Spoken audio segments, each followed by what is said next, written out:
Should we get straight on? Get into it. With our first question. We don't muck about. No. That's the thing. No. Some podcasts, they'll do like 10 minutes of bants. We are absolutely Bants straight in. Will come later. It will be it will be integrated into the answer. Bants included. Exactly. Our first question is from Niall Donnelly. Thank you, Niall. Niall says, Becky Hill got booed off stage at Transmit Festival for choosing to only play her new music and no hits. Absolute textbook stuff. Is this ever acceptable at a festival? Do you think audiences should get a say in a musician's set list? Two different questions there, which I have two different answers to. Okay, first of all, Becky Hill did say, I'm not a jukebox. Bear with her, actually, because I think that's quite interesting what she does say. She said, I wanted to bring a new and exclusive 30-minute set of brand new music to the festival crowd unannounced. And I thought it'd be a great opportunity to play the new music I've been working so hard on and that I personally love so much. She then said it was it was amazing to have such a captive audience who wanted to hear the new stuff too. Captive audience. Okay. I don't think they did necessarily, but she said, I said on stage how difficult it is to transition into a new single and new music and new albums, and all this conversation online is exactly what I meant. Okay, well, she's lent into the backlash. The Rest is Entertainment is presented by Octopus Energy. Now, flowers, Richard, are a very important part of show business. And there is a reason we're talking about flowers. As always with Octopus Energy, they do very interesting things with their customers. We will get to what they do with flowers. But yes, it's sort of the currency that runs everything. Yeah. I mean, in The Bachelor, it's actually part of the format, right? The rose ceremony. So that flower is really earning its money. Yeah. Can you imagine the person, by the way, there will be a rose wrangler on that show who has to make sure that the roses are absolutely perfect. That's that's a completely full-time job. Also a full-time job doing flowers for Elton John. Oh my goodness. One of the great lines in a court case ever when one of his managers was accused of ripping him off, and they discovered in court that he'd spent £293,000 on flowers in 20 months. He was like, sorry, how's that possible? He said, I like flowers. Now, shall we get on to Octopus Energy? They have a sort of a committed team who always look after your account. So if you get an email from them, it's the same people, but also they get to know you so well that sometimes they'll understand if you're going through a hard time, and what they will do is they will send you flowers. It's not an apology. It's just because someone was going through something and you get your flowers. I have to say, she did make one good point, which is she said that had she been on the festival's billing, she would have done her hits because, you know, her appearance was sort of sold against that promise. Okay, actually... Yeah. Artists, in my experience, and comics as well, because they are always aware of this sort of thing, normally quite upfront in saying, oh, I'm trying out new material. This is a work comics in will often say, progress. this is a work in progress, I'm trying out new stuff, because they don't want people to think, oh, I'm, turning up for the polished thing. And they always try to advertise quite closely to it. Yeah, if you go and see comics, often they will literally be reading from a book. And after it's fun to watch a work in progress. They go, oh, I'm keeping that one, or that didn't work, or what do you think? It's quite a fun thing. And they charge less for a work in progress. And it's actually quite an interesting thing to see. Different from music, I think, because a joke is very immediate. I agree, but she wasn't on the bill. And so anyway, there are lots of other artists, blah, blah, it's a festival.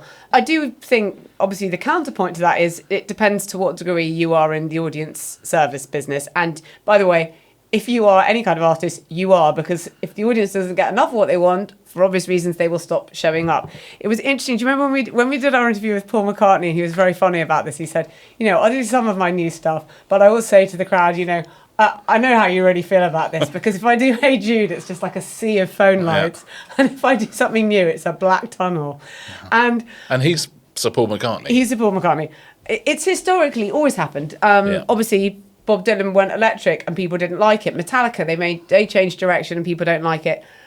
Another of the interesting stories that I think is out at the moment, sort of to do this, like, are you serving the audience, are you whatever, is that some stuff that came out last week about Lily Allen is touring West End Girl, her album, which is sort of about her split from David Harbour. And, it is a sort of perfect narrative album. And she has decided to, it lasts 45 odd minutes, this, and it's advertised that way. It says Lily Allen performs West End Girl.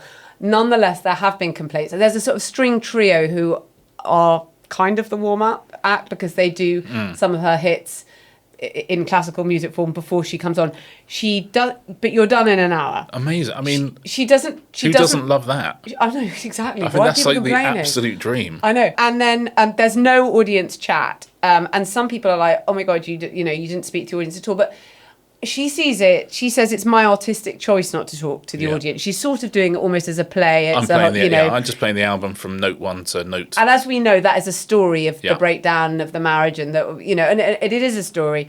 And she says, I think it helps with the storytelling not to do that, and to have a fourth wall or whatever. It is called Lily Allen Performs West End Girl. It's not called Lily Allen Goes on Tour. Actually, that thing of a lot of people don't call their tours Metallica Goes on Tour, do they? But it doesn't just say Lilian. It does say that very, very clearly. Yes. And as I say, that goes back to that thing of artists generally prefer to advertise what they know they are delivering. But taking a single album on tour even has become more of a thing that people do. So in terms of is it ever accepted at a festival? I actually think her rationale for it was fine. There's a load of other stuff you're going to see. She's got to try new material somewhere. It is perhaps a bit of a risk at a festival where people are. Probably it's better within a gig. In terms of whether audiences do get a say in a musician's set list long term because they just stop turning up. So. Yes. Or they go absolutely crazy at the end of, there's every band has got obviously the big hits, but then they've all got album tracks which they play a couple of times at gigs and people go crazy for, and they become fan favourites, and they become staples in their set list. Every band knows which songs people want to hear. And it's everyone knows the cliche of don't do the new stuff. Everyone knows all this stuff, okay? So I think in general artists are quite clever and careful as to what they do and whether, how their work is advertised. They will hammock a new song. Yeah. If Pulp have got a new song, it's going to be just before Common People. Because then it gets a little of the halo of that. I wasn't aware she wasn't on the actual bill, so I think that is actually fair enough. She's going along, she wants to do something new and something interesting.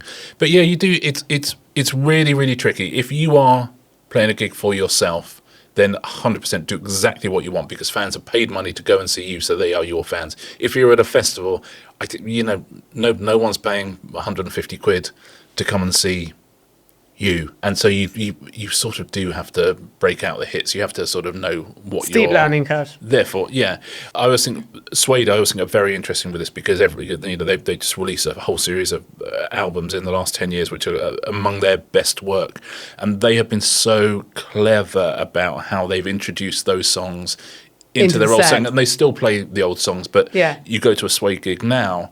And the songs from the last 5 years, people go absolutely crazy for. But, they don't just go out and just play all new songs. They absolutely have worked out how to weave them together. And again, when people have come to see them personally, you go see them at a festival, it's different. But they did a thing where they'll play, whole albums. I think they went through their whole career at the ICA, and they would do that. But then they'd come back after an interval and just play every hit as well. It's like that's the gig, Most bands, I think, God, you're lucky to have hits. Yeah. I mean, God, you're lucky to have hits. And I know it must be frustrating for bands to have to play the same song time and again. I was seeing Liam Gallagher talking about having to play Wonderwall. And I mean, that really, I could live without singing that every, night of my life for 10 years. But it's, it's the gig, right? That's why they give you all that money.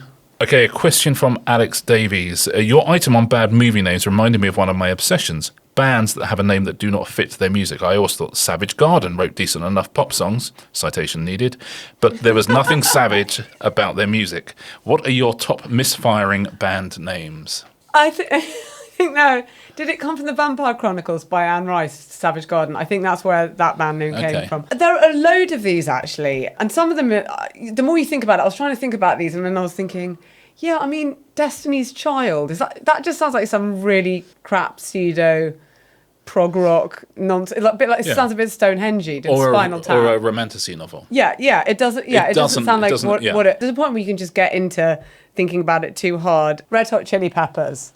I feel with that I'm getting some sort of Latin jazz. Yeah. They probably wear suits. Yeah. They're definitely not Anthony Kiedis with his top off and hair down to his waist and a load of tattoos. It is extraordinary how names become synonymous with the groups, and you forget. And then you forget how, but if you first heard that, I'd be thinking I'm hearing some kind of jazz funk, maybe. Yes. I don't know what I'm hearing. Primal Scream. There's a lot of names that sound metal but aren't. Yes, Primal Scream is a great name for a Swedish metal band. 10,000 Maniacs. Yes. I mean, Death Cab for Cutie. Yeah. I mean, that is... There's funny ones like Ben Folds 5, when there were 3 of them. That's quite good. Come on, guys. But 10,000 Maniacs. The Grateful Dead, though, again, it doesn't sound... Well, that I don't mind. I can sort of see that because it's... I'm just saying that it's slightly... You could imagine it was something different. Oasis. Yeah. Is a terrible name for a band. Well, two names which are very similar. Yeah, that is a terrible name and for a band. And they are both names for like soft jazz, kind of 1974 kind of lounge bar bands. Oasis, Nirvana.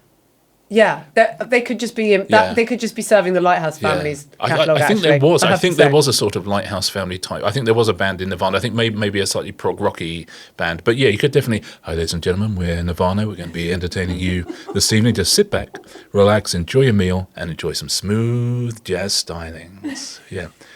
Ladies and gentlemen, hello. We're Oasis. I am John. This is Penny. We are going to be entertaining you this evening. We're going to start with a couple of people you may have heard of, Mr. Elton John and Ms. Kiki D. That's Oasis, right? God, you're so right. But and it passes away. I mean, sometimes they do it on purpose, I guess. Like Alice Cooper, they did that on purpose. Yeah. Because they thought, what if we were, we created the kind of opposite persona to who we are. Again, the Killers. I mean, there's a lot that sound metal but aren't. I don't mind the Killers. That comes from a New Order video, doesn't it? The Killers. Death Cab for Cutie comes from another song, but nonetheless, it just doesn't feel like... I always think the worst... I mean, again, it sort of suits their music, but my least favourite band names, there's a Hootie and the Blowfish and Toad the Wet Sprocket. Both of those, I think, come on, guys. Yeah. Come on. There was a band who were around, when would this have been? The early 2000s, sort of, I think they're in New York, quite punky, and they were genuinely sort of in the NME and all these things, and they were called Cerebral Ballsy. You think and they were like a proper, being reviewed, being kind of like selling albums, and that's terrible. But I honestly think the worst name in the history of recorded music, I think. Wow, I can't wait for this. But I think it is. Yeah. I think it is, but you don't think it's terrible. Yeah, that's bad. Oh, that's awful. But that's in a different. You just think, come on, guys. But in terms of a band where you think, okay, I see why that's acceptable. You chose that name. It's the Beatles. Yeah, the Beatles. I mean, as a pun, it's terrible. Yeah, and even as not as a pun, you think, oh, so you called you're named after the insect, a beetle, but you got more than one beetle, but you BEAT. I mean, the whole thing is absolutely unacceptable in every way. And if they weren't so brilliant, they would be called out on it almost daily. They really had to transcend their name. And, I think they've done a bloody good job, haven't they? But they have, because you never think about it. No. You never go, hold on you're right. a minute. They're the ones that you just don't think about. Yeah. Yeah. Oh, Beatles. Oh, yeah. Either it sounds metal or you just don't think about it, but it's terrible. But it doesn't. If they were called the Stag Beatles or the Black Widows or something, but just the Beatles. They can't be called the Black Widows. That's metal. That's got the other problem. That's got both problems. Bad name and sounds metal. It's only just occurred to me that I wonder if it's in response to the Crickets. I just thought that then, because I was thinking of other insect band names. Adam and the Ants. It's so a name from the past before them, and rather than the kind of revolution that they... Yeah. It's so unrevolutionary as a name. Yeah. It's literally like from the decade before. And by the way, the Crickets is a terrible name. I mean, Buddy Holly... I mean, you could call your band anything. Buddy Holly and the Ivies. Buddy Holly and the Cricket... I mean, what are they... Oh, yeah, because it's like a slightly annoying, chirpy noise. Name yourself after something that sounds good. Call yourself Buddy Holly and the Jumbo Jets. Yeah, it's something with a bit of warmth to it. Yeah. The Crickets, and then the Beatles heard that and goes, yes, we need to do that, but we also need to put a pun in it as well. Yeah, come on, guys. Good question. Very good question. I think we've gone for a long time on that one. Okay, shall we go to a break? Shall we go to a break? Yeah. This episode is brought to you by the Lloyds 5K house deposit. Lloyds are offering a 5K house deposit, which was last seen in 1996. What are your entertainment memories of the 1990s? I feel guilty talking about the 1990s because you look back and it was such a golden era. We'd never had it so good, and we didn't even realise because we were young and we just thought we were entitled to it all. We absolutely took it for granted. Yeah, Britpop was absolutely in its pomp. Oasis playing to 250,000 people. You had Blur Spice and Girls Suede and Girl and Pulp. Power. I'm so sorry. Spice Girls. amazing movies at the cinema, Train Spotting. I mean, it felt a time of absolute optimism, but at the time you just assumed that was the way that a very the world British was going. type of optimism. Yeah. And part of the optimism, of course, is that mortgages were more affordable, and that is what Lloyds is dealing with right now. Yep. Last seen in 1996, Lloyds are now offering 5k deposit mortgages to first-time buyers. Search 5k first-time buyer. 1996 average first-time buyer deposits based on ONS data. Subject to status, your home may be repossessed if you don't keep up repayments. Conditions apply.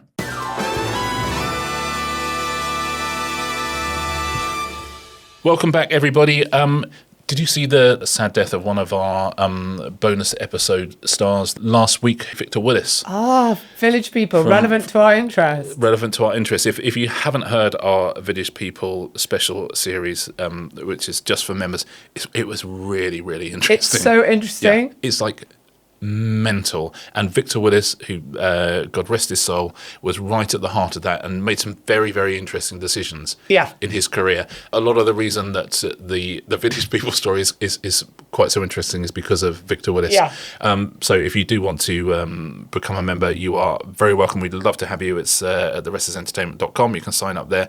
But I would point you in the direction of that it's a Village three-parter, People. I believe. I think it is a 3-part. I mean, There's quite a lot to say. You wouldn't think there's 3 parts on the Village People, but About that famously straight band. Yes. In Victor's appreciation of it all. Believe you me, it could have been a 5-parter. Tim Maynard has a question. How much have streaming platforms changed when major series are released?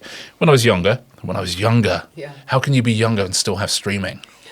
Oh man, mate, when I was younger, there were 3 channels. Okay, that's the only question I want to hear. Tim says, when I was younger, series were often released over the winter. Now it seems shows are released more evenly through the year. Is this due to viewing habits changing? Maybe you're right. And then maybe he's talking about the time which was before streaming when it was very, very different. I see. But you are definitely right that streaming originals debut throughout the year. In the old days, you are the time right. You're maybe talking about, it was all to do with advertising buying. And the old days, the networks cared most about advertiser money. So they wanted to have big audiences at the times that they could predict. So for September and October, as you say, the autumn, for big drama and comedy series, things they'd spent a lot of money on. And entertainment. And but you had these things annually like clockwork. You know, now you've got these waits between seasons, all sorts of things. You know, you had these huge competitions like who had won Thursday night, what you schedule things against. You know, it all mattered, and it mattered because of advertising. And summer, particularly in the US, used to be a complete repeat wasteland. Yeah. Anyway, as you say, everything has changed.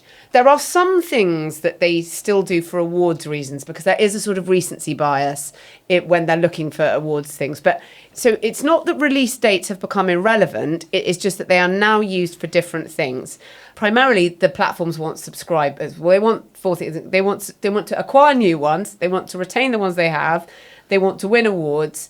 And they want to avoid competition. And that is quite important when you think of people sort of the churn of subscriptions, where people thinking, I'll sign up for this show, but not. So they premiere new seasons of shows when they want big sign-ups. And the subscriber strategy basically dictates all of this now. So you might put it on at a time of slow subscriber growth. And all those things that I used to say, like summer's just not a wasteland anymore. Summer's become, obviously summer's very big as well with reality and things like that. There are certain shows that feel more summer for whatever reason, and certain kind of expensive dramas that feel more January for whatever reason. But you might also do it just before you're going to do a price increase. But they really worry about churn. I actually was trying to think back as to how we'll have to go with Netflix because obviously they're the sort of global market leader. If you think of Netflix over the last year, so June 2025, they had Squid Game season 3. August, Wednesday season 2, part 1. Again, these staggered drops are now a big part of it, as you can see. September, they had Wednesday part 2, again, staggered release. October, they had Love is Blind, Selling Sunset, and Nobody Wants This Too. November and December, all those Stranger Things finale season drops, which were enormous, and everything got out of the way for that, basically. January, you've got Bridgerton, the Harlan Coben, the things that you just always are going to be your January bankers. February, you've got a second Bridgerton drop. March, you've got your big franchise series. And you've got April, you might have returning comedy because you might be thinking about Emmys and things like that. So if you look at it, there is a reason for all of it. Every single, not just every quarter needs to be attractive to subscribers, but every month needs to be attractive. And these tentpole releases have got to keep you there all the way through. So you think, well, I won't cancel because hang on a second. And this staggered release thing has become being bigger and bigger. As we say, the thing they disrupted, they have become.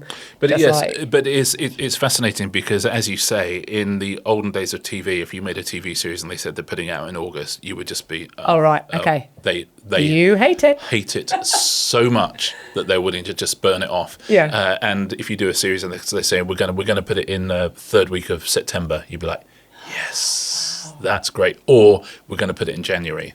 Those are the two. Those were the two times where you think, oh, you love this series. I mean, occasionally stuff would have to go in March, and that's not a problem. We still feel that first week of January is now the biggest.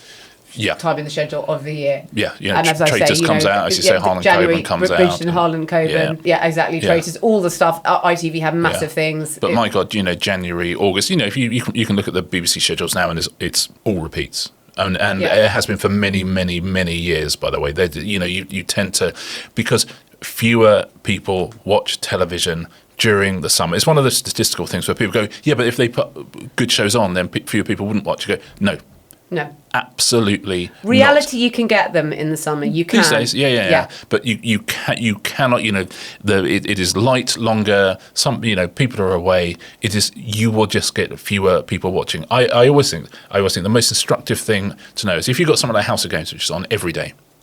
And during the summer, it's Michael Sheen's House of Games. Michael Sheen's Richard Osman's House of Games. It's on every day. When the clocks go back in the winter, you will immediately add 400,000 viewers. The next Monday, you'll have 400,000 more viewers than you had the. Yeah, you just will, because the people we're creatures of habit, and the darkness affects us, and it is absolutely. I'm just imagining a caveman House of Games now on the wall, But anyway, carry on. It's a really good idea. It is September, October.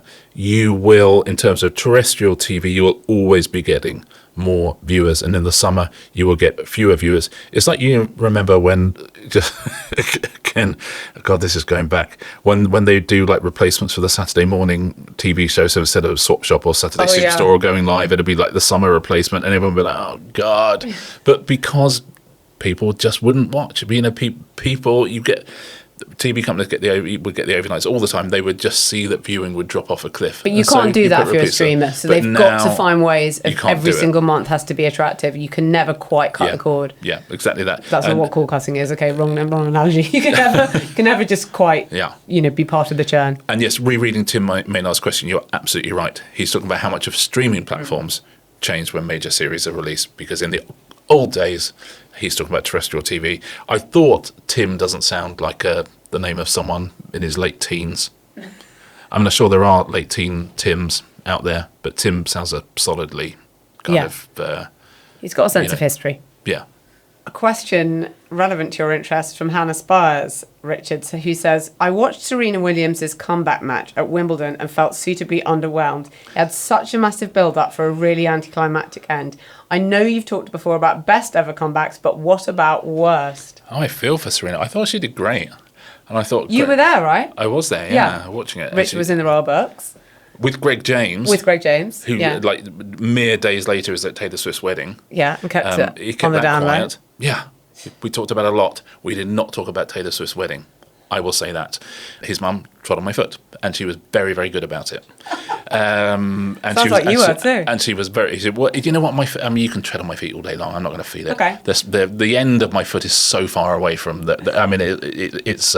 She was absolutely delightful. I have to say. Again, she said nothing about Taylor Swift either. Perhaps she didn't know. Perhaps it was a surprise to her. Listen, we will find out. Can I just inch you back towards Serena Williams? Serena Williams. Yes. So worst ever. Well, I'm going to give a very specific example of it, which is we were making a documentary about E17 after Take That had their unbelievable comeback. E17 will have an unbelievable comeback too, because they had the songs.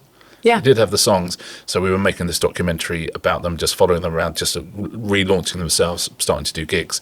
And halfway through the documentary, Brian Harvey and Tony Mortimer had a fist fight, and the documentary ended.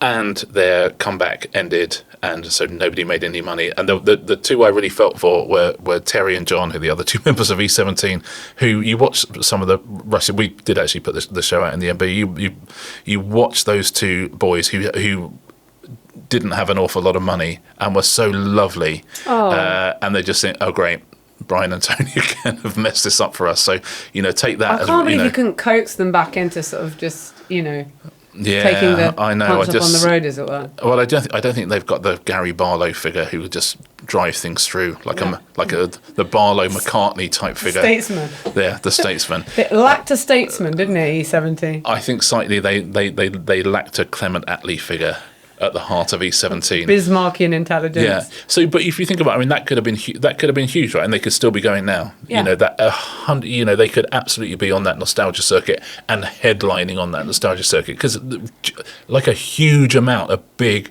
hit songs, a huge amount of proper bangers, a huge Christmas song. I mean, they could be going forever and ever and ever. But they were, for various personnel reasons, they were not. That seems a shame to me. So that's my worst ever. I can't believe they can't get it together now. Now they see the circuit. Yeah, but I mean, they're not out there. No. By the way, I thought it was lovely. Serena Williams tried to go. Her kids are there. She just wanted to, she wanted to show them what she got. Oh yeah, it's fine. Yeah, she had 120 mile an hour serve. Yeah. Okay, you're 44. That's Useless. Pretty good. Yeah, there it is. But I mean, the big story there was Greg James not telling any of us that.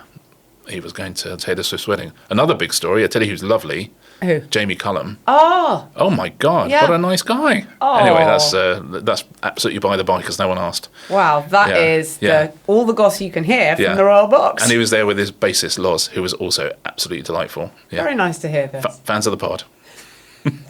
Hi, guys. Yeah. Okay, well, I think that wraps us up for today. Yeah, I think so, with that E17 bombshell. Yeah, with that bombshell, we will be back on Tuesday with another episode. And by the way, also now out, your World Cup of British bands. Yes, I know some people have heard it already, and it is... And to find it interesting? They have found it intriguing, I would say. It's for members only. As always, you do not have to be a member. We love you just the same, but if you do want to be one, it's at wrestlersentertainment.com. But otherwise, we'll see you next Tuesday. See you next Tuesday.